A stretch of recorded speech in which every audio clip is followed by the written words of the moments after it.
Warahmatullahi wabarakatuh. Alhamdulillahillazi arsala rasulahu bil huda wa dinil haqqi liyuzhirahu ala dini kullihi walau karihal kafirun walau karihal musyrikun walau karihal muslimun. Subhanaka la ilma lana illa ma 'allamtana innaka antal alimul hakim. Rabbi shrah li sadri wa yassir li amri wahlul 'uqdatam min lisani yafqahu qawli.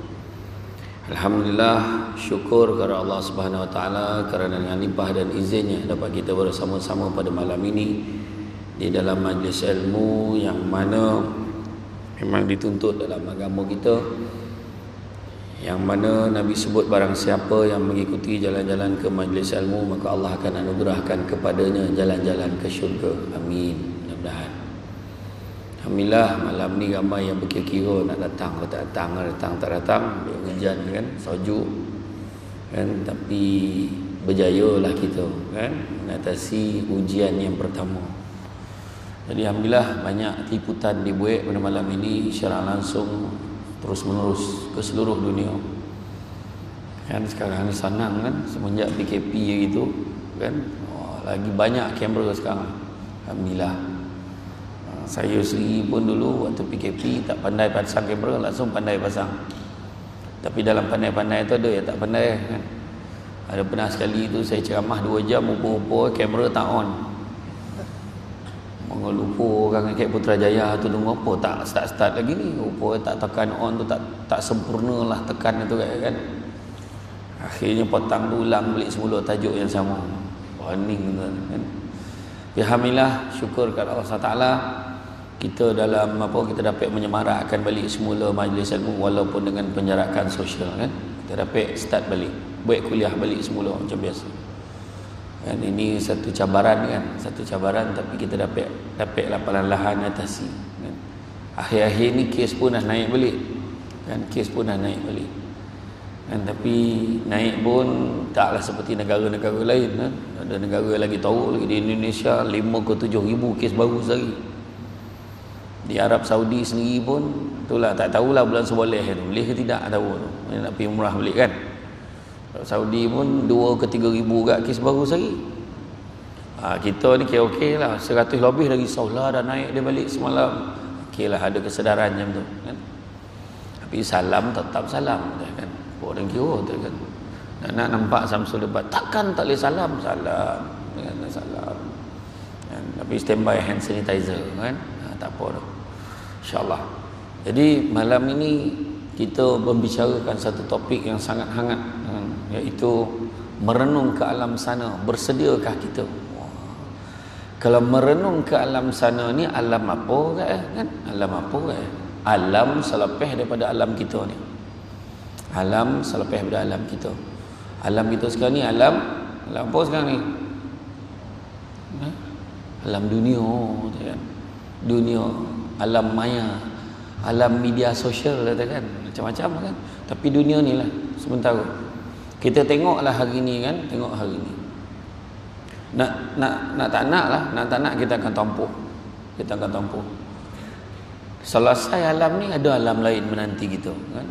Mula sampai ke alam barzakh pula kan, alam kubur. Sampailah kita dibangkitkan balik esok kan. Alam akhirat pula.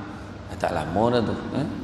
Bayangkanlah ketika peristiwa Isra' dan Mi'raj, waktu perjalanan Nabi ditemani oleh Jibril kan, kemudian nampak seorang perempuan tua bongkok 3. Apa Jibril kata? Wahai Muhammad, itulah dia dunia, dah tua bona, dah tunggu masa nak kiamat.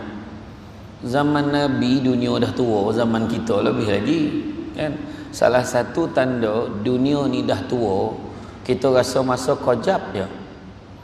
Itu tanda tua tu kan. Masa kita budak main kan, puasa kan, tengok jam macam tak bergerak, salah rosak kau jam ni dulu lambat nak buka tu kan. Tapi bila masuk sekolah menengah, copek dah rasa buka tapi lambat nak raya macam tu pula. Tapi hari ni lah baru raya dah puasa balik macam tu lah. Tu kajab masa berlalu. Bila kajab masa berlalu maknanya apa? Bila kajab masa berlalu, maknanya apa? Macam baru itu raya, ni dah raya balik. Hari tu dah puasa, dah nak puasa balik. Maknanya apa? Ni orang dah cerita dah ni. Orang dah cerita lah dah bulan 10 nah. Nak masuk bulan 10 dengan puasa tahun depan bulan 4. Iya itu. Kan? Jadi makna apa? Masa copek tu makna apa? Tu saya goma tu bila tanya semua koma. Darah tak jalan, oksigen tak sampai ke otak. Ada contoh kan? Makna apa? Makna nak mati tu lah. Kalau copek nak masa berlalu makna nak mati mana tu kan? Bayangkan dikatakan oleh hukama dulu-dulu terdapat 99 perangkap kematian untuk itu. 99 perangkap kematian. Yang mana kalau kita sampai usia tua makna lepas tu 99 tu. Perangkap kematian ni contoh apa? Kayak highway, bin, terbalik lori lah sikit lagi. Kalau tidak kita tadi ni perangkap kematian kita lepas. Tanah runtuh zap habis. Saya kat rumah mak saya tu kat Pancu tu dulu pernah tahun 1980-an bab tanah runtuh zap habis tenggelam rumah tepi bukit tu. Ada rumah yang tepi tu tak kena. Rumah tepi tu terselamat. Ada satu tu bomba tu tengah kaih-kaih tanah tu terkeluar tangan budak tu. Hidup begini budak tu. Biosave budak tu. Kat Pancu tu. Mana dia terlepas perangkap kematian. Kan? Sasak napeh masuk hospital besar Sambat. Masuk zap keluar dia balik elok dia minum kopi esok tu terlepas ada satu perangkap lagi. Man, orang lain terjun, semua orang terjun ke apa? Dekat Ulu Bandar tu mandi elok, dia pula kena kat pusai tu. Contohlah kan, dah lomeh, lepas satu perangkap kematian. Tapi dalam banyak-banyak perangkap ada satu perangkap kematian yang tak dapat lagi. Apa dah? Iaitu perangkap usia tua. Itu memang selesai, tak dapat dah. Mintalah macam mana pun. Ya Allah, kau panjangkanlah umur aku ya Allah. Tak ada yang sampai 200 tahun tu. Tak ada. Kan? Kau sampai 100 pun tak tahulah rupa apa dah, tak tahu. Kebanyakan tak sadar dah. Banyak lupa-lupa, banyak dah ni kan. Tu sebab kalau kita minta ni kan doa dengan Allah Taala ni, tu sebab dalam kitab Minhaj al-Abidin daripada Imam Al-Ghazali pesan kita ni jangan panjang cerita-cerita. Maknanya kalau doa tu kan, doa boleh. Kadang kita doa, ya Allah kau panjangkanlah umur aku ya Allah. Baik minta tu. Tapi paling baik kalau kita lapik bila doa, ya Allah, jika ada kebaikannya kau panjangkanlah umur aku. Macam tu. Jadi maknanya kalau panjang umur nyusahkan orang baik apa? Allah bila lah nak mampu ini. Kau minta panjang umur. Lepas kau marah bila nak mampu ini kan? Maknanya kata kita doa, ya Allah, jika ada kebaikannya kau panjangkanlah umur aku. Jadi biar kita panjang umur tu tak nyusahkan orang. Orang agama kayak gitu. Ya. Kita tengok kan bila orang tu tak sombong kan, panjang umur, tapi tu orang cakap walaupun dia mari kerja pegawai besar kat Putrajaya kan, tapi bila dia pencen kan datang orang ajak dia, tuan kena join kita orang ngaji masjid ni, tuan bantu semua bangunkan program kat masjid ni. Tuan idea banyak. Ya ko apa? Dia tu panjang umur, orang semua nak kat dia agama, kat dia. Itu sebab kalau hari lahir, kalau siapa-siapa baiklah hari lahir tu, saya kalau sampaikan ucapan kat dia tu, saya akan cakap selamat panjang umur. Saya kata didoakan selamat hari lahir, semoga dipanjangkan umur dengan segala kebaikan dan dimurahkan rezeki dengan segala keberkatan. Tu doa paling baik sekali tu. Kan? Duit banyak nyusahkan orang. Duit banyak, duit haram baik apa kan? Baru-baru ni saya ceramah dekat Genting Highland untuk warga emas. Dia bikin bayang punya sorry bawa warga emas khusus kat sana. Di BKL duit banyak bawa pergi sana. Sebab nak bagi semangat kerohanian orang lama. Semangat kerohanian orang lama. Yang kadang-kadang orang lama ni dia rasa macam yalah kita ni dah tua-tua baru sampai masjid. Okeylah tu. Ada orang sampai ketua tak sampai-sampai lagi. Okey dia kata tak ada hal. Mudah lagi kita. Sampai lagi kita kan ada harapan dia kan. Ada harapan. Dia punya KPI 40 tahun kata. Tu dia. 40 tahun kalau dia rasa dia okey lagi boleh enjoy lagi, ada harapan kan, ada harapan. Jadi kalau 40 tahun dah sampai ke masjid, okey tu. 60 tahun, 70 tahun jangan malu. Okey tu. Bukan semua orang dapat tu. Itu sebab dalam hidup ni pertama kau jah hidayah. Kau jahlah hidayah. Apa hidayah? Hidayah ni maksud petunjuk. Supaya dapat beza mana buruk dengan mana baik, mana baik dengan mana buruk dapat beza. Kalau tidak mana buruk rasa baik, mana baik rasa buruk. Boleh nombor tak rasa apa. Okey. Kau ni berhenti-berhentilah main nombor. Ada ni ikhtiar je. Ayat dah. Selamba macam tak ada apa-apa kan. Kau ni berhenti-berhentilah minum arak ni. Sikit je. Kan banyak dah pun. Setakat rasa. Dulu banyak dah minum ni. Mak ada jawab. Kau berhentilah merokok. Dah marah. Tajuk rokok ni marah. Tak apalah. Saya skip lah yang tu. Tapi mana kata pertama kau jalan hidayah. Supaya dapat beza benda buruk dengan benda baik. Kedua, kau jalan maghfirah, keampunan pada Allah Subhanahu Wa Taala. Kan?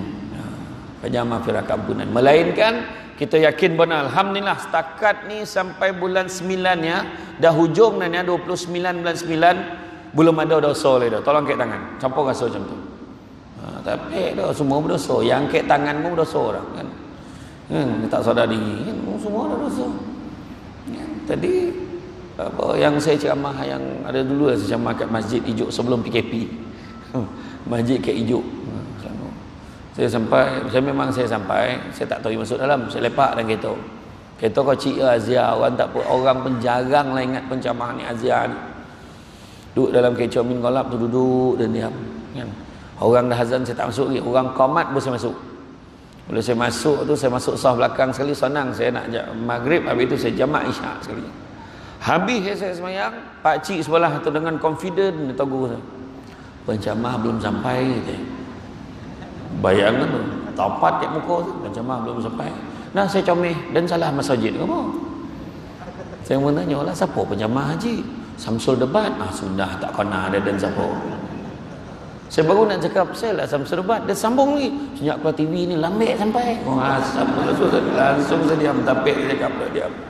Saya diam, tak ada saya cakap dah, saya diam. Tak lama tu JK masjid nampak saya.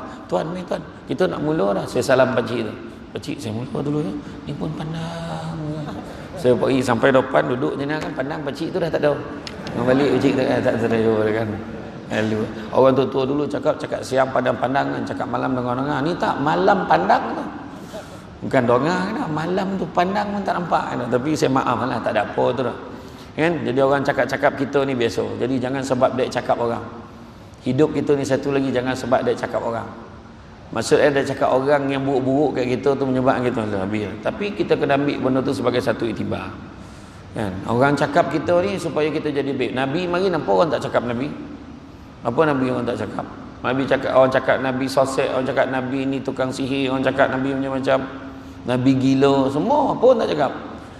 Bukan cakap lah, kena baling batu lagi. Kita kena cakap, tak kena baling. Nabi sujud, bini Abu Jahal, bini Abu Lahab ambil isi perut unta, letak kat tongkok Nabi. Busuk-busuk tu letak tongkok Nabi. Bayangkan tu. Macam mana Nabi? Tak macam kita kan.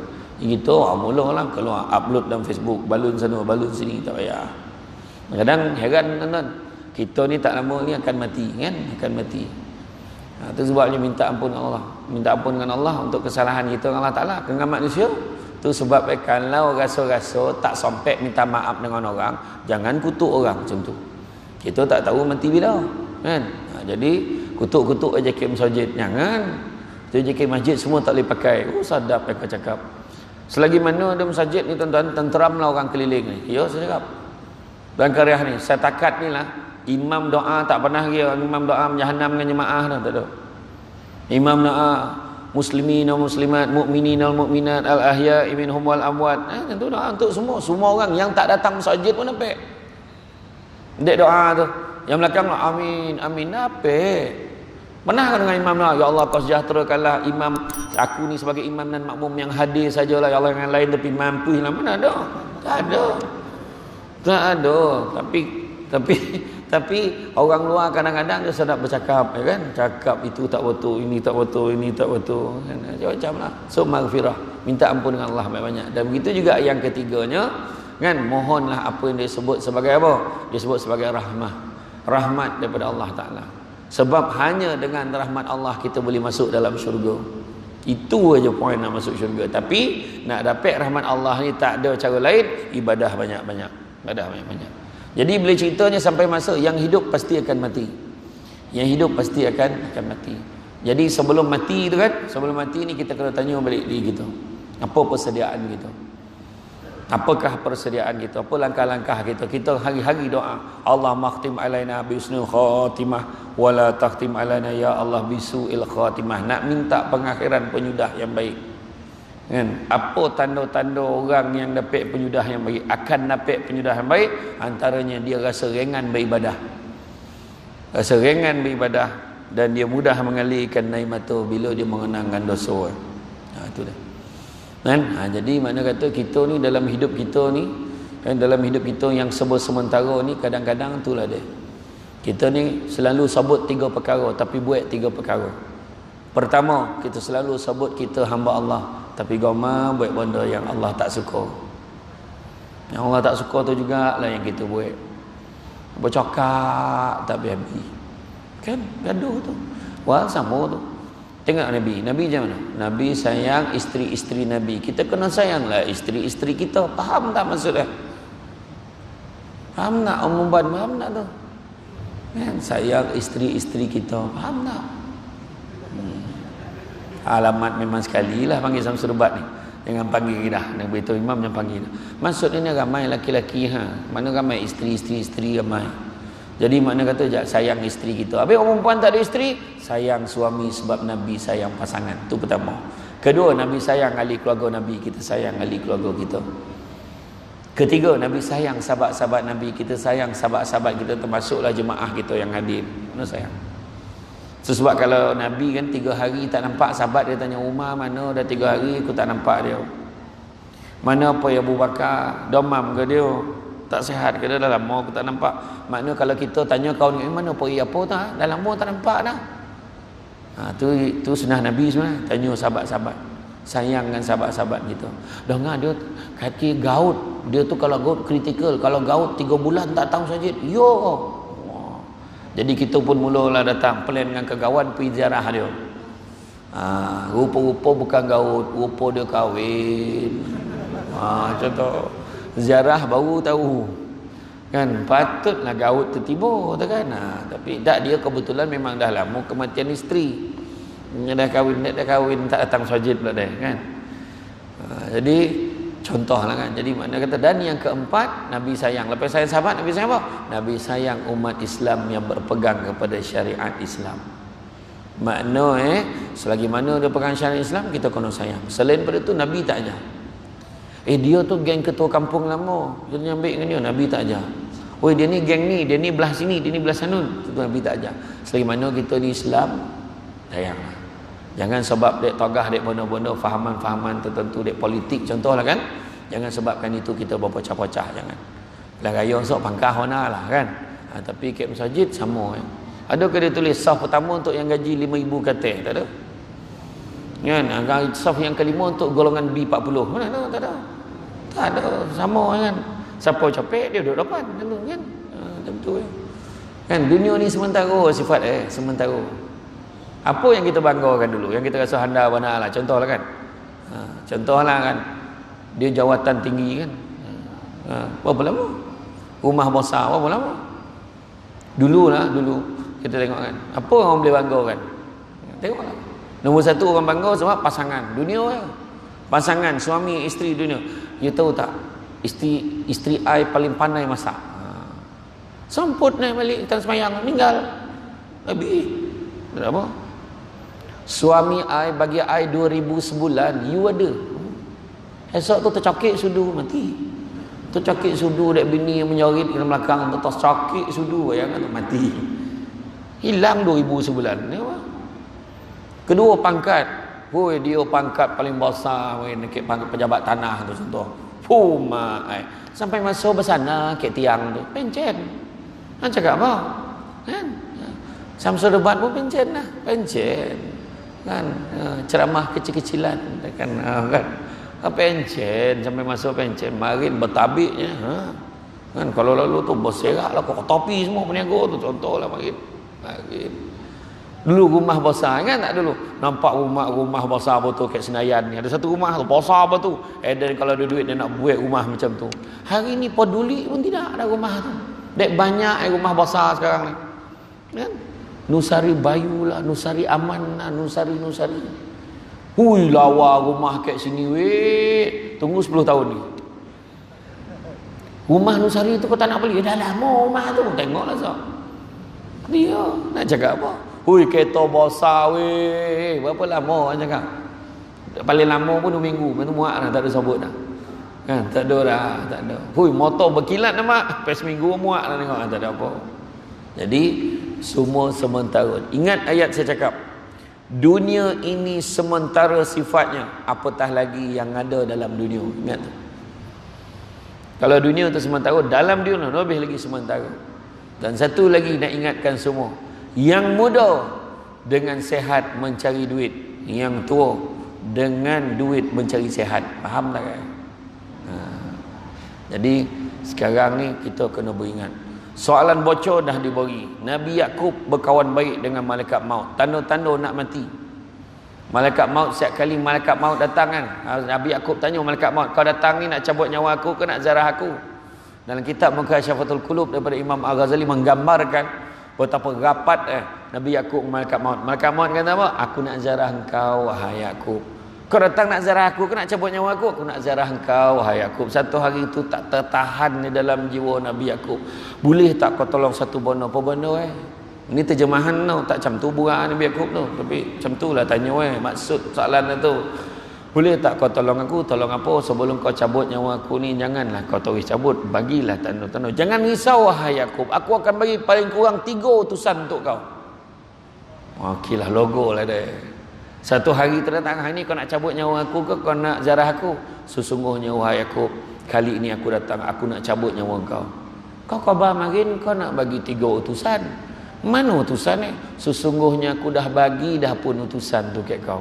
Apa benda Pertama, badan kau yang tagap sudah mula menjadi lemah. Dah ada belum? Dah ada belum Dah.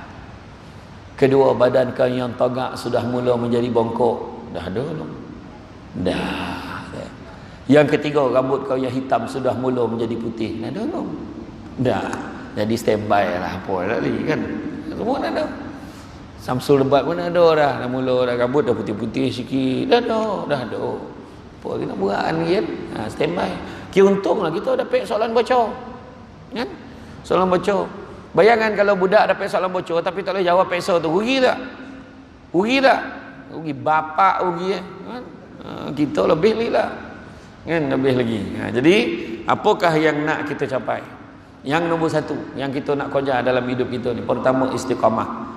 Sesungguhnya orang yang menegaskan keyakinan yang berkata Tuhan kami adalah Allah, kemudian mereka tetap teguh di atas jalan yang betul, akan turunlah malaikat kepada mereka dari masa ke semasa dengan memberi ilham. Janganlah kamu bimbang daripada berlakunya kejadian yang tidak baik terhadap kamu, dan janganlah kamu berduka cita, dan terimalah berita gembira bahawa kamu beroleh syurga yang telah dijanjikan kepada kamu. Surah Al-Fussilat ayat 30. Maknanya istiqamah kau nya. Tu sebab bila dah sampai masjid, alhamdulillah, tahu doa, ya Allah kau bagilah istiqamah kat dia ni, ya Allah. Benar-benar dia tahu datang masjid. Janganlah, hui, kira okey dah ni. Dah 5 tahun dah dah ni. Konsisten pergi masjid. Tak ada dah orang kat sini macam ni. Masjid ni berapa tahun dah? 10 dah. 2 tahun. Dia lebih pula, dia 5 tahun.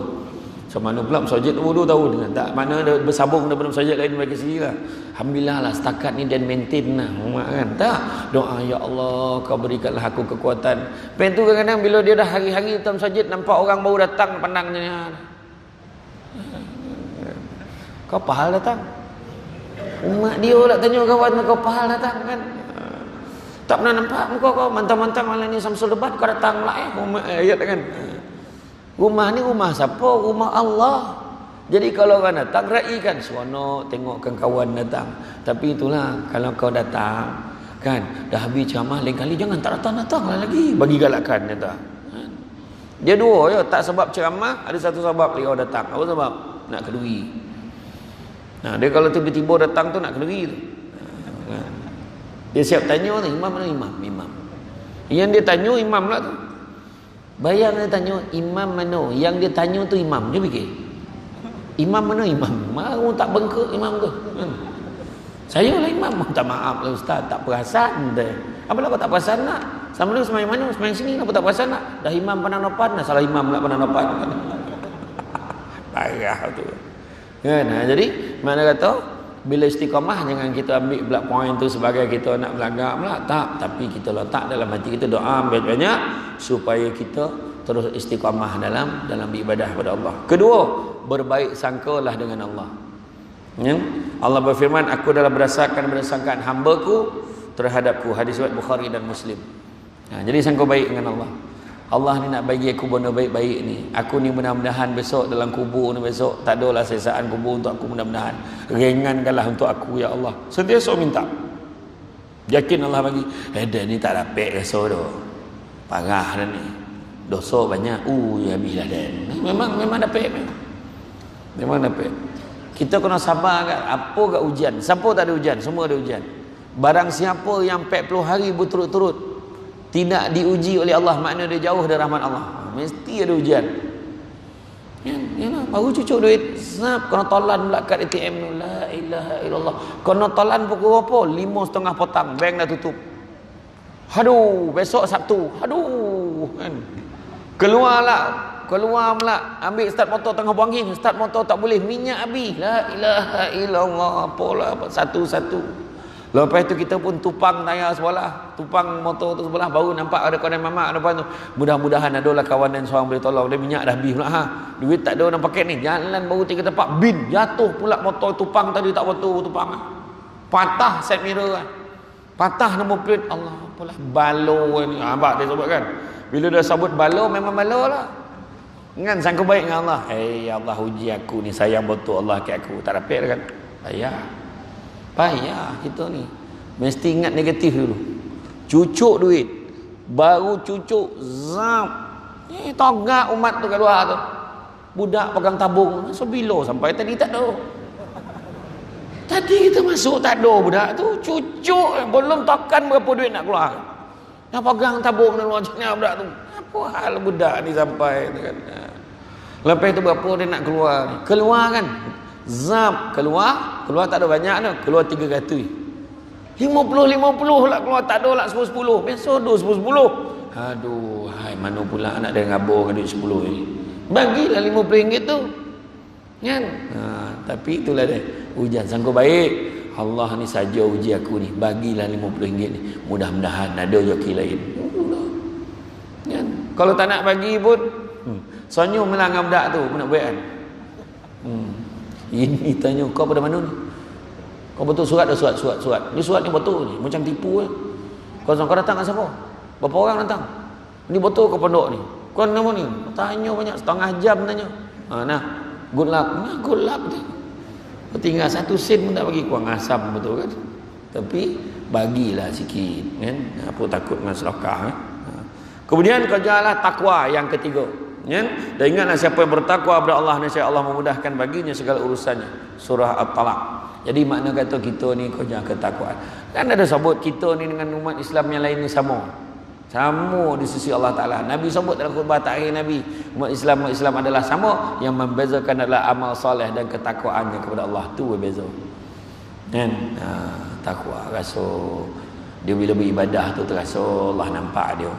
Takut dia boleh buat dosa. Allah Akbar kan. Itu sebab kita kan kadang jangan perasan baik tu je. Satu jangan perasan baik.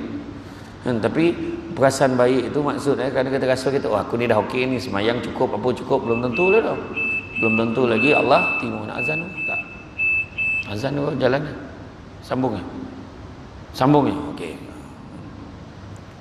Jadi mana kata dalam kehidupan kita yang sementara ni Allah uji dengan macam-macam. Kadang Allah uji dengan dengan muda sihat, kadang Allah uji dengan sakit, kadang Allah uji dengan duit tak banyak, duit tak ada duit, kadang dengan duit banyak pun lagi tahu ujian ni kan. Kadang biarlah duit tak ada kan, biarlah duit tak ada. Itu sebabnya bahagia kita ni kadang bukannya letak dekat berapa banyak duit yang kita ada, tak, tapi keberkatan dia. Duit sikit tapi hati senang. Orang dulu macam itulah. Hati senang. Kalau PKP dulu berlaku lah. Zaman mak ayah kita dulu, zaman ayah-ayah anda bonda dulu kan. Dia tengok. Dia orang tak ada comel dah. Dalam kopuk tu dah ada padi tu, dia tampi-tampi dapat boreh, so lah masak boreh. Masak nasi. Dia pun pergi keluar, nanti dan cik lauk je. Poi yang mengacar, dapat ikan 2-3 ekor buat balik. Pap dah, masak. Selesai. Apa dia kira? Tak ada dah heboh pasal TV berbayar tau, tak ada. Tak ada dah heboh pasal internet wifi dah, tak ada dulu kan. Itu sebab orang dulu-dulu lain. Kita sekarang hari ni rumah besar, kereta besar, bercuti luar negara. Bila PKP tak ada kebantuan untuk kami. Keluar internet tu. Tak nak cakap apa kan. Tapi lepas tu yang best tu yang membalun tu. Kan, duit banyak tak layak kamu dapat bantuan. Sudahlah. Kau tahu ke apa masalah dia? Kau jadi Allah Ta'ala pula tahu duit dia ada berapa. Dia memang tengah susah. Ada satu tu rumah ada 6 biji kereta mewah. Lepas tu orang gaji seko pun tak dapat datang. Orang gaji jenis berulang hari datang rumah dia. Ada 5 orang gaji semua tak dapat datang. Kek rumah makanan pun tak ada. Suami dengan duit banyak yang pegang kunci duit apa semua terperangkap ke luar negara. Kuarantin tak boleh balik. Nak kontak pun tak dapat. Macam mana? Rumah besar. Apa nak makan? Jilatlah dinding rumah. Kan buat pondok. Nah, kita cakap macam kita tahu masalah orang. Nampak tak? Kita menghukum macam kita tahu. Tuan-tuan tak percaya, tuan-tuan buka Facebook. Tengok. Cara orang mengkritik orang. Orang Melayu Islam je tengok. Kesian tengok. Membalun, mengutuk, maki hamun. Macam apa dah. Satu soalan dia tanya. Nabi ajar tak? Nabi tak ajar. Nabi tak ajar macam tu. Macam perempuan selalu cakap lah. Eden ni mulut je jahat, hati baik. Tak ada mana dah. Kalau dah hati baik, mulut pun kena baik. Kan? Aku marah suami aku tu, aku sayang mana? Tak pek dah. Tak dapat macam tu dah. Tak pek dah. Tak pek dah. Menjorit sekali pendek umur orang tua tu jangan main. Kan? Tak bukan orang Senayan orang tempat lain. Tak orang mana tak tahulah. Kan? Macam tu lah. Jadi makna kata kita kena ingat kena selari kan? Selari. Mana kena baik antara satu dengan yang lain. Tu sebab yang boleh cerita sekarang ni kita tak boleh nak agak. Dunia hari ni sementara. Tapi hikmah banyaklah. Bila datang PKP itu ramai yang ingat mati. Saya waktu istihar PKP tu 2 hari lepas tu saya kena pergi ke Puchong. Ada rakaman. Nak rakam macam mana guna hand sanitizer. Kan. Batuk kalau tak ada apa? Kalau tak ada tisu, kalau tak ada sapu tangan, macam ni batuk. Dia ajar. Kan. Bagaimanakah cara? Kalau kita nak batuk, zrapap jatuh umat buat gaya tu lah. Tapi nak pergi rakaman tu, dekat Puchong tu. Pergi pertama kali tu ikut highway, tak ada kereta. Kira boleh golek gelantang betul lah kat highway tu.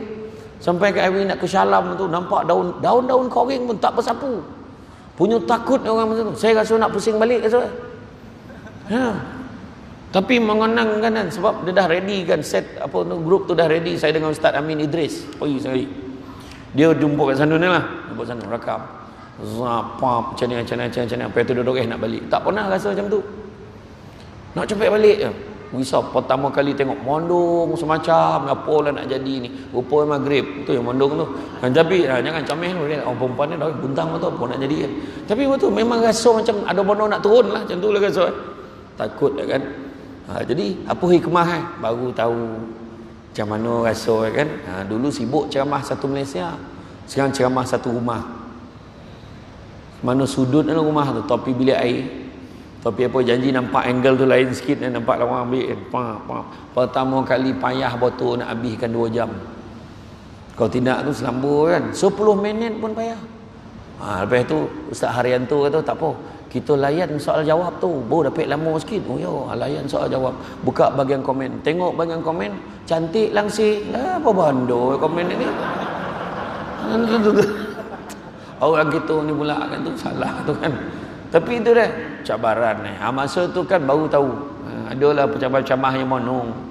Tu saya dah khabar. Saya cakap dengan kawan-kawan tu. Lain kali ceramah jangan letak ago tinggi-tinggi. Siapa suruh letak ago? Bukan meniago. Kan? Sudah PKP langsung monong. Tentang tak ada ke live yang boleh bagi kat mana tu. Nantilah saya tanya kan kalau ada tu. Ni ya. Tapi saya seronok juga lah itu dapat relax kat rumah. Baru tahu rumah bosah mana. Baru tahu langsir itu macam rumah mana. Baru tahu ke tidak tu. Jap keluar. Hari-hari. Ya, bayangkan. Kadang-kadang sampai 5-6 hari tak beli rumah. Nah, dua pencamah ni bukan apa. Wahal dia belajar tu. Dia mengajar orang tu. Kitab hadis tu. Hadis 40 tu. Dia mengajar orang tu. Antara 4 golongan manusia yang menuntut ilmu tapi dilaknat oleh Allah. Nampak? Siapa dia? Pertama, orang menuntut ilmu sebab supaya dia dapat berlawan dengan orang lain. Saya tengok siapa lagi handal. Tu laknat ni Allah tu. Kedua, menuntut ilmu supaya orang menongak kepada dia, supaya orang hormat dia. Pun ni nak oleh Allah. Tu ni Azhar tu. Senang. Tak ada jangkau. Yolah penceramah ni Azhar tu. Yang ketiga, orang menuntut ilmu kerana nak mencapai kekayaan dunia. Laknat oleh Allah. Dan yang keempat, orang menuntut ilmu supaya dapat berlawan sesama tak pandai. Lagi teruk. Dengan orang tak pandai dalam grup WhatsApp tu di luar ni. Apa? Kan? Banyaklah baca. Kan? Iya tuan. Jangan iman-iman lah meniaga. Salah. 5,000 tak boleh kurang. Gila betul. Terperanyat masjid. 5,000. Ada lah yang cakap tu, alah penyanyi boleh bayar mahal, takkan pencamah boleh bayar, tak boleh bayar mahal. Kau tengok sikit. Siapa yang bayar penyanyi tu? Kau tak tahu ke yang bayar pencamahnya pakai duit masjid? Kan? Saya tak kisah dah. Kan? Berapa-berapa. Kan? Orang nak bagi, nak bagi 10,000 lah, milah. Nak bagi RM50, RM50 macam mana kan? Tapi yang dah setuju tu jangan dikurangkan lah. Tak, saya pernah saya cerita ni, saya selalu buat share cerita ni. Saya ceramah dekat, saya dipanggil untuk ceramah motivasi untuk budak sekolah rendah UPSR. Saya pergi tahun lepas. 10 sekolah combine untuk motivasi UPSR. 10 sekolah.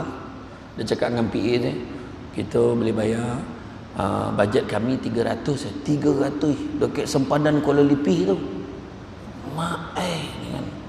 Sebagai manusia biasa, saya terperanjat lah sekejap. Tapi saya cakap apa? Tak apa, jangan apa. Okey je, cakap dengan dia, cuba tanya kalau ada program tempat lain boleh buat sekali. Jadi tak adalah pergi satu tempat je. Kan? Sebab sampai lah saya merasa patin steam Azmi dekat Kuala Lipih tu sadap. Ikan patin steam mengeletik nyawa dah sadap. Betul. Masa saya pergi tu, tak adalah satu surau pun dia nak bayar 300. Bolehlah, jalan lah. Saya kata, okey, pergi. Rupa-rupa sekolah kebangsaan Benta tu, yang combine 10 sekolah buat tu. Calon UPSR setiap sekolah tu berapa orang? Yang satu sekolah tu seorang. Yang sekolah ni ada 2 orang. Budak dah tak ada. Dan duit 300 tu lah cikgu-cikgu combine seorang sikit kongsi. Bayangkan kalau saya tolak, macam mana hampa? Sudahlah, okey. Tak ada tuan-tuan, saya okey. Jangan risau. Jangan sebab duit program tak jadi, jangan. Saya jalan je. Okey, happy cikgu-cikgu tu. Saya pernah ceramah kat Johor tu. Satu majlis 30,000 main. 30,000 1 jam setengah. Alhamdulillah. 30,000 dekat Bandar Penawar. Ceramah tuntang. Dia bagi envelope. Umat borek envelope ni. Alhamdulillah Ustaz, rezeki cash dah. Saya pun cakap dengan asisten saya, boleh berhenti kat bank Islam lah. Bank, sebab saya tak biasa pegang duit banyak. Orang perempuan boleh bau. Dia macam bau belerang tau. Dia cium tangan. Dapat duit kata dia tahu dah. Saya pun sampai kat bank Islam, saya pun buka tengok dalam tu ada 3 awak pun mamai ponek kan, masuk tap ikat yang pertama 10,000 mai. Ada 2 ikat ni, masuk 30,000. Penceramah paling mahal dalam Malaysia. Amin. Saya masuk dan kereta, tiba bunyi, "Assalamualaikum tuan, minta maaf sangat salah sampul." Mana main? Bukan nyaki saya. Wallahi ni saya cakap. Saya pulanglah balik, bukan saya punya. Pulanglah balik. Bukan hak kita. Jadi budak tu cakap, "Tak apa tuan, tolonglah tuan." Saya gurau agaklah. "Adakah kau bagi saya 30,000?" "Jangan tuan, mati saya kena secah dengan tuan." Saya nialah, saya kata. Dia kata, tuan bagi yang bahagian tuan, tuan bagi yang bukan bahagian tuan ya. Yang lain semua tuan ambil. Jangan. Saya transfer semua, nanti kau transfer kat saya balik berapa saya patut dapat. Itu ya. Jangan. Dulu boleh ceramah 100 datang, apa pasal sekarang tak boleh? Cuba cakap. Kan? Itu dia. Menangis sekali minta 5,000. Menangis je kirim masjid pula. Ya, ada kat Johor, satu penceramah datang, saya tak sebut nama. Dia bayar 2,500 dekat penceramah tu.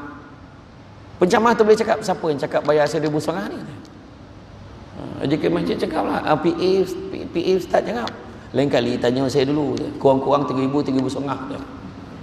JK Masjid keluar balik, buka tabung, korek-korek, tambahan tu. Kurang ajar betul macam mana. Ya, tuan-tuan pernah dengar cakap saya, sekali dia buat macam tu sampai bila orang tak nak dengar dah ceramah tu. Ilmu ni bukan nak nego, kongsi. Kita kongsi. Ilmu ni pun bukan kita punya, share dengan orang. Kan? Mudah. Itulah. Tuan-tuan. Tak ada apa tu kan. Alhamdulillah. Kita ada sekali ceramah kat Sarawak, tuan ni je kami boleh bagi, pasu Sarawak bagi. Macam tu lah muka saya, macam tu lah muka. Tak nak macam mana kan. Tapi tak apalah, adalah rezeki tempat lain je lah kan. Allah uji kita tu ya kan. Orang pinjam duit kita tak bayar, ujian tu. Ujian. Tapi macam mana? Orang ni bangsa menipu ni, pandai meyakinkan kita bagilah 10,000, 15,000 tipu kita. Dia buat kita ni macam sonang benar kan. Dan dia relax, tak ada apa-apa, kita lah sogan dengan dia. Tu tanda akhir zaman tu, orang yang bagi pinjam sogan dengan orang yang meminjam. Tu akhir zaman tu. Kita boleh nyusun ayat, bang nak tanya lah bang, duit dia abang pinjam saya dulu. Ada ke dan pinjam? Tu tak tahan pun kan. Yang keempat, kau nyalah untuk menjadi seorang yang benar, sentiasa berpegang berpijak di landasan kebenaran. Itu maknanya sebagai asas persediaan kita sebelum kita mati. Wahai orang-orang beriman, bertakwa pada Allah, dan hendaklah kamu berdoa hendaklah kamu berada bersama-sama orang yang benar. Surah At-Taubah ayat 119. Yang kelima, bertaubatlah kepada Allah. Bertaubat kepada Allah, dan bertaubatlah kamu sekalian kepada Allah wahai orang beriman, supaya kamu berjaya. Surah An-Nur ayat 31. Taubat. Bertaubat ni taubat yang macam mana? Taubat yang sebenar-benar. Pertama, tahu baik salah. Kedua, menyesali perbuatan kita. Yang ketiga, berazam untuk tidak mengulangi perbuatan yang salah tu. Tapi kalau kita main-main macam mana Ustaz kata? Maknanya kita tak apalah, macam tu boleh taubat balik. Yang tu tak boleh lah. Dia mesti menyesali perbuatan dia. Itu. Kan? Masing-masing buat salah. Mungkin buat salah marin dulu tak tahu kan. Tapi jangan dibangga-bangga pula. Abah marin mana nak dara orang kampung ni abah tak bawa. Mak ayat kan. Jangan cerita. Kan? Jangan cerita dengan anak-anak, bukan benda untuk dibangga-banggakan. Tu Imam Hanafi bila orang berebut nak bawa barang dekat pasar, menangis dia. Kenapa lah kau berebut nak bawa barang aku ni? Tuan orang baik, orang mulia, tentulah kami kena tangkap barang. Tolong, mesti kena bantu orang yang baik di sisi Allah. Maka dia jawab, malunya aku. Imam Hanafi kata, apa benda-benda lah, kau tahu tak aku ni hebat ni satu yang sebab Allah tutup aib aku. Kalau Allah buka aib aku ni, tak ada siapa yang hormatkan aku ni. Tak ada. Semua orang ada aib masing-masing. Apa benda tak boleh main ponteng sekolah, melawan cikgu, ponteng manjat dusun orang, curi buah. Pun tak boleh. Kan? Curi duit. Ada main-main. Ada masa dulu, masa zaman-zaman jahiliah, masa kocik-kocik main dengan ada benda buat kan. Tapi yalah tuan-tuan puan sekalian, jahat-jahat orang dulu tak sama macam budak sekarang. Parah. Jahat-jahat orang dulu hormat kat orang tua. Ada orang tanya saya kan, saya bincang-bincang hari itu, ada satu paper saya dah bincang dengan Ustazah Asni dah. Kita plan nak buat satu program atau modul, ataupun kemungkinan besar sekarang ni dah ada rancangan TV terbaru, nama dia Nurflix. Nurflix cadangnya kita dah buat program tentang adab ya, adab. Sebenarnya adab itulah jawapan untuk budak sekarang tu ya. Budak sekarang adab tak ada, itu ya punya. Bukan semua lah, tapi maknanya masalah budak-budak ni BBNU, budak baru naap kan. Budak baru naap ni satu je, adab benda lain tak ada mana. Tu sebabnya Imam Malik kau siapa kau. Benda pertama Imam Malik kata, biar ilmu tu sikit tapi jangan tak ada adab. Benda penting adab tu. Bab adab ni kurang ditekankan. Lalu depan orang tua menunduk orang tua dulu aja sebab adab. Tapi orang dulu bukan sekadar tunduk, siap minta izin lalu tu. Cik tumpang lalu cik ya. Lalu. Lalu belakang pun minta izin. Pakcik saya lalu belakang. Jangan, depan. Ada bolo. Ada bolo boy belakang tu jangan lalu. Lalu depan kan belaga kan. Tak ada lah. Tapi dulu macam ni. Tengok. Ini adab ni nampak. Sajid nampak masjid canggih nampak. Beralih nampak. Nampak. Ini makna adab. Tahu. Walaupun tak bertuang, tapi makna tu adab tu. Faham? Jadi saya konolah tuangan sebab saya anggap saya punya lah kan. Tapi untuk sebab apa? Bila kita tuang air macam ni kan, contoh kan. Kita minta, kita hulur makan, jemput minum. Macam mana orang capai? Orang akan ambil terima kasih banyak. Nampak? Macam tu. Orang sekarang macam wanikia tu. Nah, ambil, jemputlah minum tu. Nampak? Bezo. Bab adab ni. Nampak? Nampak? Kita tu poin ni. Bila orang datang tu macam mana? Assalamualaikum, salam. Ya cik, mak ada. Ada cik. Cik duduk dulu ya. Saya panggil mak. Sekejap. Cik duduk. Contoh, tutup TV. Tam. Panggil mak. Mak, capek lah mak. Jangan lama mana. Cerita tengah sadap ni. Ya. Tunggulah lama nak berbuat. La ilaha illallah. Kata tadi nak ngajak kena kahwin. Dah habis cerita. 7 hari mencintai kedua pun keluar. Saya tak tengok drama tu. Tapi Sah Jahat dan Mak Leha dan drama tu. Saya dengar macam tu lah. Tapi macam tu lah. Jadi lepas tu dia adab tu, tunggulah kat dapur tu. Dulu mana ada Beyond, mana boleh rekod dulu. Lepas tu dah habis tu keluar. Kau mak ni lama pun dah habis dah drama tu. Alah kau tengok bising lah kan. Mak kan tu lah. Tapi adab. Budak sekarang, Assalamualaikum, salam. Mak mana? Ada cik, ikut belakang. Ikut belakang kata. Dah lah rumah teres tengah pula tu. Rumah teres tengah, bayangkan ikut belakang. Jadi ikut orang belakang, kotor-kotor. Yang India mana pula, salah rumah pula dah. Salah rumah, salah kira. Kan? Dulu dengan sekarang nak cakap apa? Dulu hantar anak pergi ngaji, macam mana? Bawa rotan panjang tu. Ustaz, ni rotan Ustaz. Anak saya ni Ustaz. Kalau dogi Ustaz sabat lah. Jangan mati sudah. Oh dulu. Sekarang ni tengok. Kena tahan kat pintu pagar adik lambik datang sekolah, kena duduk kat depan lah. Petang tu bawa lawyer dah. Bangang je bapak. Kan? Apa jadi cikgu? Cikgu tu nak adabkan anak kita. Kau datang lambik tak kira lah apa sebab tetap kono. Mbak lah. Dulu. Baca, ngaji, baca. Lip date A, lip bawah I, lip depan U. A, I, U. Bagus. Muka surat lain, baca. Alif dua date an, alif dua bawah in, alif dua depan un, an, in, un. Bagus-bagus. Salang 5 muka. Oh mak, 5 muka. Ain date alam date lam, mim ya mati bawah min, un date na. Apa bunyi Mak panjang pula apa bunyi tadi. Oh. Monung. Alamina. Salah tu. Tengok panjang pendek. Alamina. Baca balik. Ain date a. Dah nangis nampak. Dulu macam tu. Belum kena rotan ni nak menangis. Macam tu. Adabnya cerita. Masuklah jalan bab-bab nikah. Tengok. Apa yang meminang. Tengok macam mana. Tak malu tu bertunang bersanding. Bangang betul. Dia jantan beliau bersanding. Nyarung cincin. Siapa ngajar tu? Ingat kan? Itu dulu Ustaz. Tak ada mana dah. Dulu sampai sekarang ada sabab kan? Adab. Orang lelaki tu tunjuk tuan mak rumah tuan. Kat tuan. Apa nama lorong sini? Sini lorong apa ni? Prisin ke? Tak ada. Tuan lorong tuan. Tuan mak rumah yang nombor 3 daripada situ. Yalah, apa tunggu kat kedai tu. Kan kita dah sudah ngambil kau. Macam tu ada orang tak malu tu. Bukan orang sini tak ada dah. Tempat lain. Ya. Elok-elok tu naik motor tu. Pegang sikit kan jatuh. Bertunang tu. Mana? Kan? Ni cerita ni. Okey. Jadi mana kata bab adab, insya-Allah. Kalau ada program tu kan tentang adab, tajuk adab elok.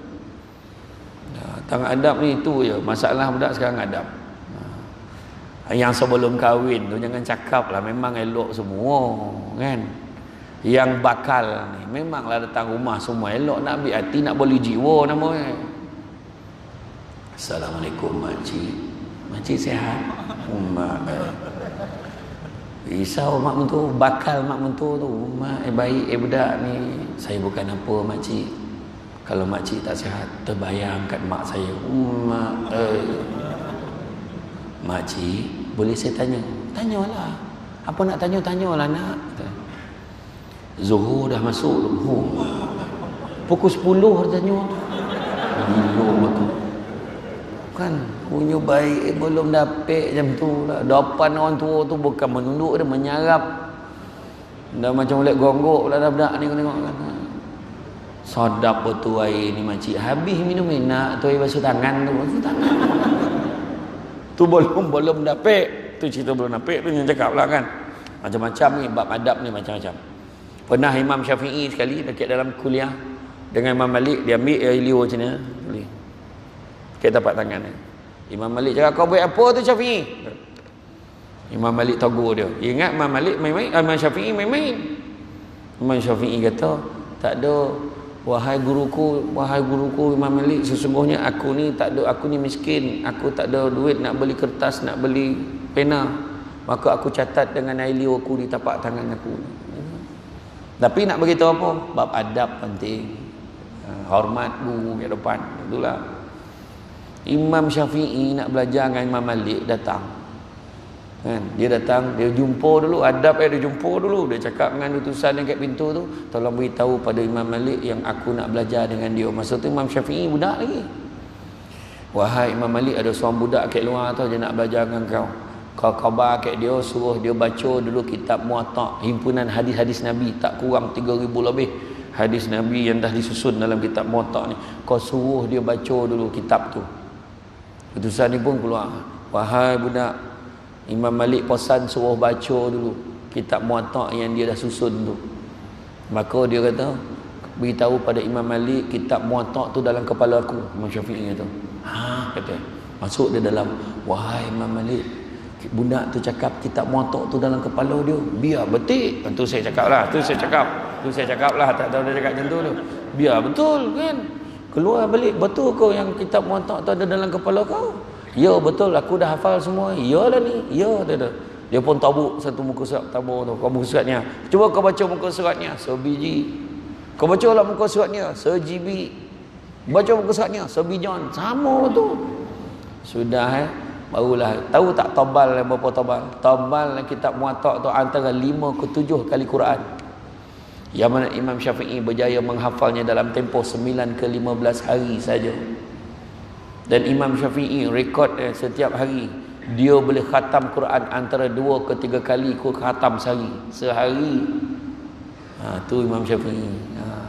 Kita jangan cakap lah tuan, jauh lah, termasuk yang bercakap ni kan. Iyo, kita tunggu tadarus lah. Tunggu tadarus tu dapat tu pun sebulan. Kau buat yang ceneke seorang kan, jadi baca tak habis dia kata dah kan macam tu. Jadi itulah dia kan. Seterusnya yang keenam, berterusan atas ketaatan doa. Ada 7 perkara nak kena jaga. Pertama, jaga apa? Jaga lisan kita. Abu Lais As-Samarkandi kata salah satu persediaan apa dia? Pertama, jaga lisan kita. Cakap yang elok-elok. Jangan cakap bodoh tak sekarang. Makna zikir banyak-banyak. Zikir banyak, ingat Allah banyak-banyak. Yang kedua, jaga apa? Jaga mata kita, tengok yang elok-elok. Tengok Quran, tengok muka mak ayah, tengok isteri kita, tengok suami kita, dapat pahala. Apa lagi? Tengok Quran dapat pahala. Tengok Kaabah dapat pahala. Kan insya-Allah doa-doa lah. Nanti kita dapat pergi balik. Yang baru-baru ni keluar senarai 25 syarikat yang dapat LKU palsu, ya. Ingat ya, jangan disebar-sebarkan. Bukan palsu macam mana? Itu senarai lama. Itu diulang balik. Ada syarikat yang dah tak ada pun dalam tu. Hari ni sebenarnya 300 lebih syarikat yang dah diberikan LKU tu. Jadi insya-Allah ada lah syarikat-syarikat, tapi kita kena semak dengan Kementerian Pelancongan.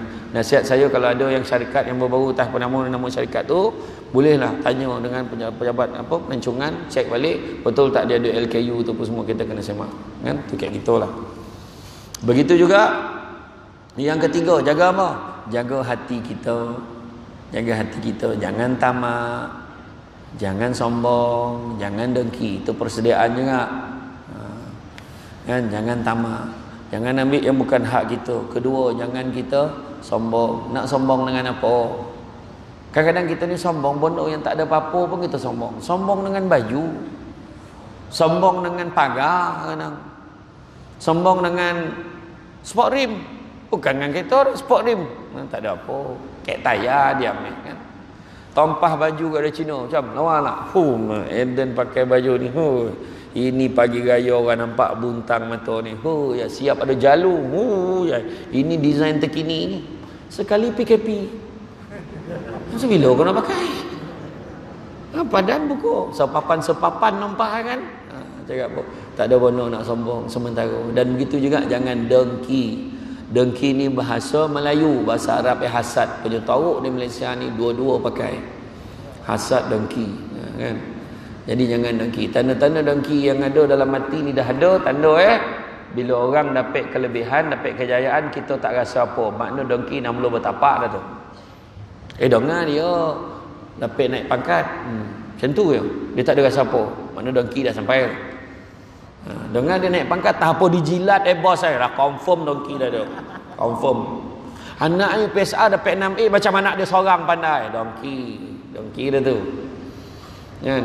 Dengar dia beli kereta baru, tak mana dicuri duit tu, bukan ada duit. Nampak? Aduh, ya la ilaha illallah. Cubalah cakap baik-baik kan. Dengar dia dapat naik pangkat, alhamdulillah. Apa-apa sok boleh minta tolongan dia. Nampak kan mana? UPSR budak tu dapat 6A, alhamdulillah ada juga budak pandai kat taman kita ni. Dengar dia dah beli kereta baru. Ya kau untung-untung dapat kita naik, tak payah bayar bulan, tak payah servis, naik je. Mana nak? Ni tak ada yang benda tak elok cakap. Dengar haji apa tu lah. Haji mana? Haji yang umur 90 tahun tu lah. Kenapa? Dia kahwin. Biarlah dia kahwin. Kau tak dengar habis cerita ni. Bola bini yang umur 25. Ayo kau kepanjang cerita tu. Apa salah Alhamdulillah dapat bini yang tagap boleh jaga dia. Apa salah amalan pertama mati tu la ilaha illallah. Cuba kau cakap elok sikit. Cuba tanya budak perempuan tu, apa kau mana abang haji tu? Wah banyak dah umur dia penyayang, ambil kau penyayang. Lagi romantik, memahami, dia kuat gurau. Ya. Lepas tu kan setiap kali saya marah kan, dia tak pernah balik. Ada pakak tak terangnya mana? Tak balik apa contoh, bukan orang sini dah, tempat lain dah. Sini okey, tempat lain sini okey. Okey, dah. Kemudian selepas hati, buang penyakit hati ni, penyakit bangkai ni. Seterusnya apa? Perut kita. Pastikan apa? Pastikan makan rezeki yang halal. Nabi pesan, carilah rezeki yang halal, semuanya yang halal itu cukup buat kamu. Kemudian apa dia? Kemudian seterusnya, jagalah tangan kamu. Tangan ni banyak buat kebaikan, tolong orang, jangan buat benda tak elok. Kemudian yang keenam, jaga langkah kaki kita, melangkahlah ke tempat-tempat yang baik, datang masjid, datang ke rumah Allah, datang ke negeri kenara bercampur, jaga silaturahim, itu yang baik. Langkah tempat-tempat yang baik. Dan yang ketujuh, jaga ketaatan pada Allah dan Rasul. Ya. Sesungguhnya bila anak-anak Adam mati ni terputuslah semua kecuali 3 perkara. Apa dia? Tu dia. Apa dia? 3 perkara tu. Sedekah jariah. Apa lagi? Anak doa anak-anak yang soleh, lagi ilmu yang bermanfaat kan? Tu dia. Jadi dah tahu itulah yang kita persediaan kita, ilmu yang bermanfaat. Mana ilmu yang kita ada kongsi dengan orang. Kan ini ilmu tu ada kan. Tapi kadang kau dah kut satu lagi mahal pula. Ada pula ogo tu salah tu kan. Itu satu. Yang kedua tadi sedekah jariah. Sedekah. Berapa lama dah duduk dah, berapa lama dah siap masjid ni? 2 tahun dah, berapa ribu dah kau bagi ke masjid ni? Tak nyulik. Kan sumbangan gitu. Masjid ni ada maintenance ni, nak kau dah bayar tu bayarnya. Tapi kalau ikut kekuatan gitu patut boleh. Kekuatan orang Islam ni buat bersedekah ni sebenarnya boleh. Saya dengan Abang Samsul Rau dengan arwah Datuk Nasir Wahab dulu ceramah di Kuala Lumpur di MSU Shah Alam.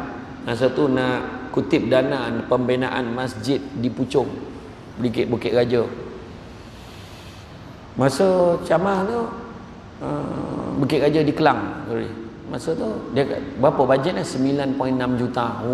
Saya kata bila siap ni bang? Saya cakap rupa-rupa malam tu dalam tempoh setahun tu macam-macam program yang dibuat, termasuklah program malam makan malam tu, nak kutip dana tu saya datang tu. Rupanya malam tu dah ada berapa, saya tanya dia berapa lagi bang? Alhamdulillah tinggal 800,000 sahaja lagi yang belum cukup. Maknanya 8 juta lebih dah ada. Bayangkan, makna boleh. Kita ni sebenarnya satu hati kita muafakat sama-sama kita, insya-Allah. Okey.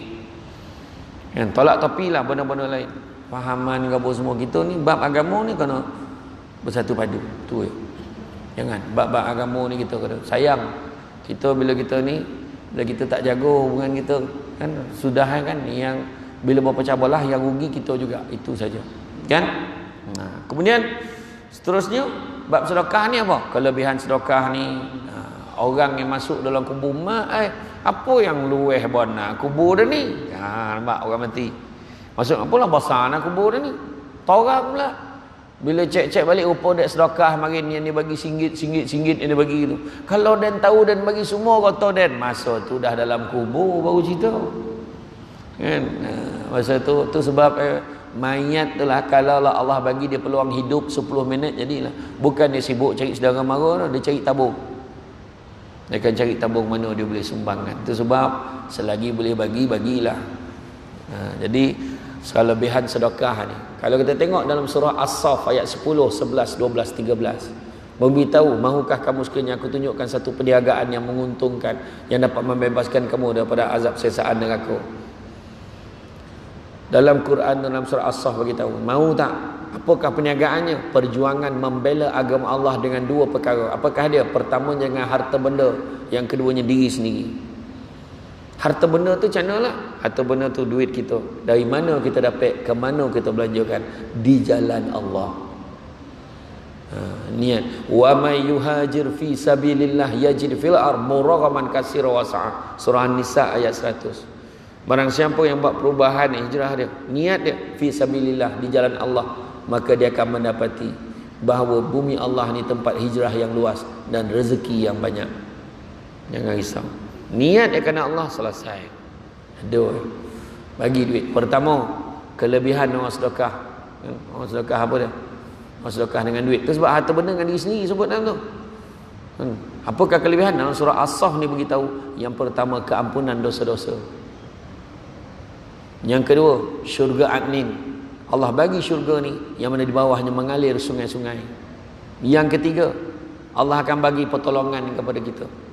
Yang keempat, Allah berikan kemenangan, kejayaan pada kita yang mana cepat masa berlakunya. Jadi jangan kerakut-kerakut. Jangan kerakut-kerakut. Harta benda dan diri sendiri. Diri sendiri dah tahu dah. Baik-baik, elok, tolong orang, akhlak yang mulia, tu tahu dah. Tapi yang bab harta benda ni kena beri penekanan. Wah, nampak tak tabung nak melokek kat dinding tu. Setiap sudut ada. Jangan baik-baik tak nampak. Tiba-tiba lah kabur mentok kat pintu tu mula tak nampak. Dah keluar torang dah balik. Kan apa hal? Rupa tak boleh nampak tabung. Masuk duit dalam tu. Kita tak tahu kan. Bila-bila masa Allah boleh cabut nyawa kita.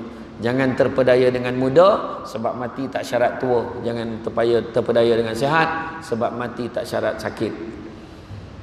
Jadi makna kata boleh sumbang-sumbang lah. Sedekah ini pertama mengkayakan hati, walaupun miskin rasa kaya. Tu sebab orang dulu kena kahwin, mana pernah datang belenggang, mesti ada bono barang nak dibawa. Bawa bawang, gula, topung, susu, Milo, bawa. Janji bawa. Tak boleh rasa datang belenggang, tak ada. Ada bono nak dibawa. Tu sebab orang dulu murah rezeki. Tu sebab mak ni macam-macam bagi kat orang lah. Kita pun tak ada. Biarlah, sok kita susah, sok ada orang tolong kita, mak. Yang kedua, membersihkan harta walaupun sikit rasa cukup. Ada orang dalam beg yang sekarang dalam wallet ada 500. Dah fikir dah malam kan kita nak makan kat mana? Nak belanjakan kawan. RM500 dalam paket, dalam bank ada 5,000. Bolehlah tahan sampai bulan depan. Agak macam tu lah. Sonang hati. Ada orang tu, soalnya garu kepala. Kau pekono kau. Susah ni apa dia? Dalam bank tinggal 10 juta. Tak rasa nak bunuh kau cakap. Sebab pada dia 10 juta tu sikit. Sebab dia dah biasa ada 100 juta dalam akaun ni. Bila 10 juta tu dia kata tengah susah mana tu. Saya jemaah kat rumah ada satu Datuk Seri tu dekat Sunway. Saya buat tu, rumah ni mahal ni tu kan. Rumah besar. Dia kereta Jaguar. Apa Porsche. Wah tu. Jadi saya Pro 2, parking sebelah Jaguar lah. Pro 2 Jaguar. Okeylah kan, parking sebelah tu. Saya tanya dia, tu agak rumah ni mahal apa tu masa tu beli tu? Tak adalah, masa saya beli dulu murah lagi. Masa tu baru 4 juta. Aku salah tanya ke saya salah jawab ke? Baru tau, dia kata baru. Baru 4 juta masa tu. Tak boleh bawa, tak boleh baik kira tu, tak boleh. Lain. Sebab dia bukan sombong tu. Sebab setiap orang tu beza-beza.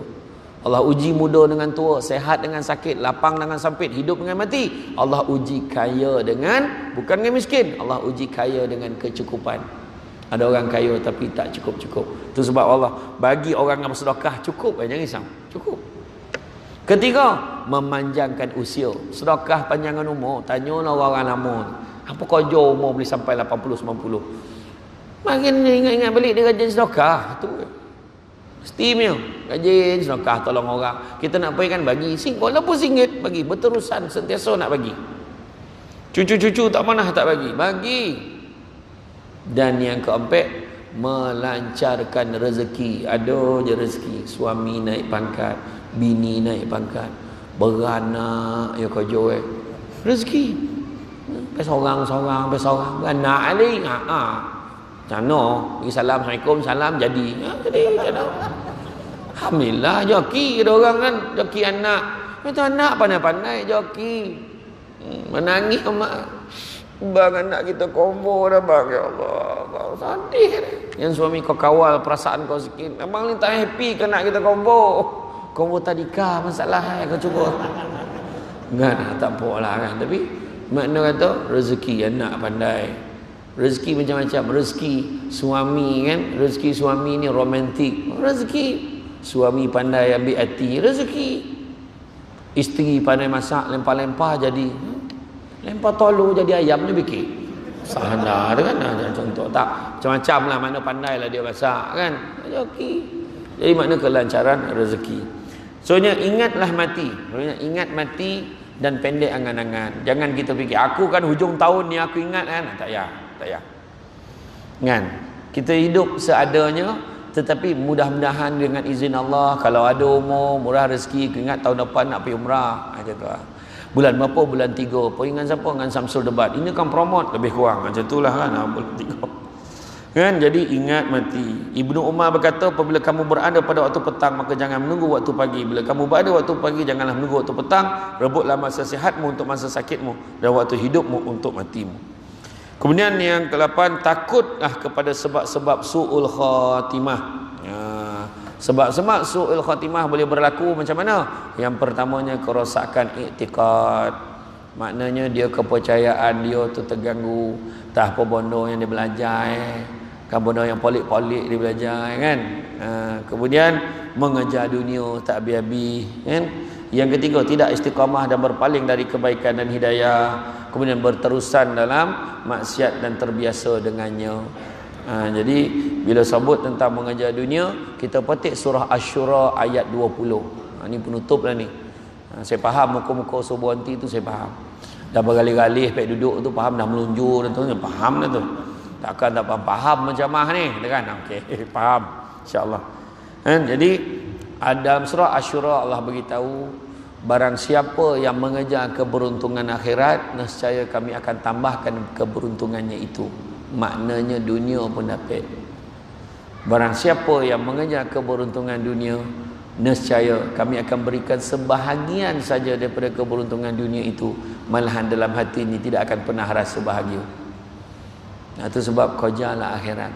Tak ada sakit kepala. Tak ada lah dunia kan. Tak ada masalah. Jangan risau. Dunia tu akan ikut sama. Tapi kalau kita kerja dunia, tak ada. Kadang tak kerja-kerja ke sana kemari. Akhirnya apa? Akhirnya apa? Ketenangan. Tanyalah orang-orang lama. Dah berpuluh tahun dan hidup dah.